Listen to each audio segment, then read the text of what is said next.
Let's talk about how we as sound engineers can help our musicians and worship leaders use their personal mixing systems to get the best possible mix for them. You see, not everyone here is going to know exactly what they need in their mixes. They're not going to know exactly how they should approach it. A lot of times I walk up to people's mixes after I let them mix for a little bit, and I'll see that they've got things cranked, dimed all the way to the top, and other things just completely way down. There's just no in between, and there's really no idea of like, okay, what is it you're actually trying to accomplish here? Because a lot of times people just go, well, I think I need more of this and less of that, and just call it a day. And they find themselves really struggling to hear things. So let's talk about it from two different perspectives. Let's talk about it from a musician standpoint and someone who's a singer. So musicians, first, I usually recommend this. I usually recommend, if you're a musician, you have your instrument first in your mix. So have everything else down, have your volume on your headphone system at a decent level. I usually recommend just going right for noon at 50% and starting there, and then get your level set for your instrument to where it needs to be so you can hear it clearly. Don't worry about anything else until you hear yourself clearly first. Then start adding in other elements that you want to hear. So if you are a drummer and you want to hear the bass player, add the bass player in. If you want to have a little bit of keys and acoustics so you can hear the melody stuff, bring those in. If you have the option to pan things, pan those out a little bit away, because things that are down the center in that middle, those are going to be the ones that you're going to hear most defined. But if you pull them out to the sides, then they can be kind of in their own little space where you can hear them if you're kind of listening for them, but they don't have to be, they're not front and center. They're more off to the side. So they're going to be there. You're going to feel the fullness of it. You'll hear them, but they're not going to be the main focus. And then usually if you're a musician, you're going to have singers, right? So you want to hear them. So you turn those up to a level, pan them out to where they need to be, where if you have multiple worship leaders who each will sing their own song, you can either put them in the center or you can pan them out depending on where they're on the stage visually to you. It's kind of up to you at that point what you like.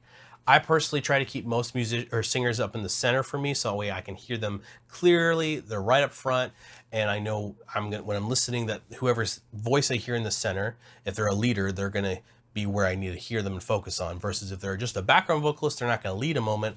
I'll throw them off to the side where they're kind of acting more as another instrument, another layer. And then lastly, if you're running click and tracks, make sure those are at a decent level too on top of all this, so that way you can hear those things. But I tend to recommend that click becomes something that you feel more than you hear, because the last thing I want as a musician is to hear this nagging click that's just pounding my head.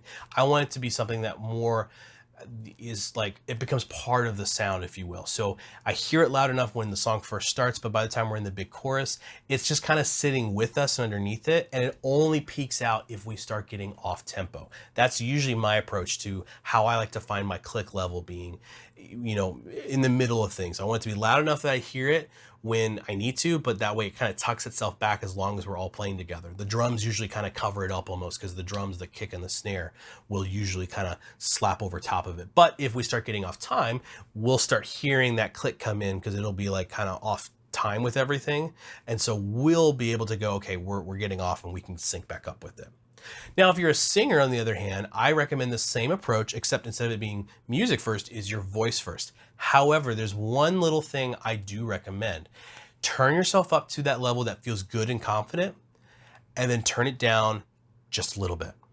And the reason is this, is that I find that singers tend to turn themselves up too much in their ears because they like to hear themselves. It sounds really great. But then they don't output enough of their voice into the microphone and don't give a good, loud projecting performance. And therefore, that starts to throw with the gain at the board and everything. So what I recommend is this: before you even put your ears in to check, do your sound check with your front of house person with your ears out, and give them that vocal performance. So you have nothing restraining you from hearing what you need to hear of your voice directly as it sounds to you, and give them that full voice as much as you can.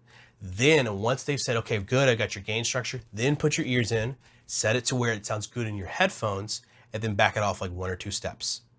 That way you continue to project at that volume level that you need to for your engineer to have, and also you're not going to start backing your voice off because you feel like you're too loud. Because that's the thing, is that you crank your voice up too much in your ears, you can tend to psych yourself out and feel like you're singing too much and too loud, especially during quiet moments, because you're going to really hear yourself because it's amplified, right? You're not used to hearing your voice perfectly whispering in your ear when you're singing quietly. It's not normal for that. So by turning it down, you have less of a chance of accidentally over or undercompensating for yourself. So when it comes to mixing ears, that's kind of my main thing, is this.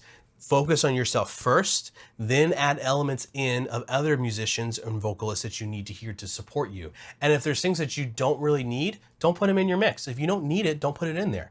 But if you like me and you like to hear a little bit of everything, don't make everything the same level. Vary it across like you would be mixing. Vary it in a way that you hear things when they need to be heard, but not necessarily that they're all poking out at once. Not everything needs to be at the same level. And panning is your friend. If you have the ability to pan things between your left and right ear, use that. Spread things out. You've got this whole stereo field to work with.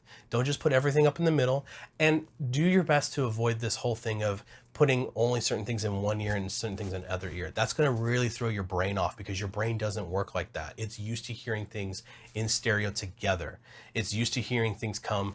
If it's on this side of the room, your right ear still hears it. So don't put a click track in just your left ear. Put it in both ears. If your left ear comes out, you lose click all of a sudden. Put it in both ears, turn it down. That's all it needs to be. Lastly, if you've got the ability to add ambience or crowd mics into your mix, this is one that you need to be careful with, because it can be really easy to add too much or have not enough. If you're a musician, I recommend not having a ton of this in your ears, because really the only benefit you're going to get of this is having a little bit of that natural spaceness to things, which is good. But if you've got reverbs and such from your board coming into your ears, you can add those in, and that'll usually do just enough. But if you're someone like me who likes to hear what's happening in the room, having a little bit in there just to hear what's happening, the audience response, that really helps me feel confident, and that helps me feel like I'm in the space and not just playing to a CD that's super stagnant. The other thing too is, if you're a worship leader or a vocalist, be careful with those room mics, because a little bit too much and you're going to start hearing your voice sound even bigger than what it really is, because you're going to hear it coming through that PA into those mics. Just be careful with that one.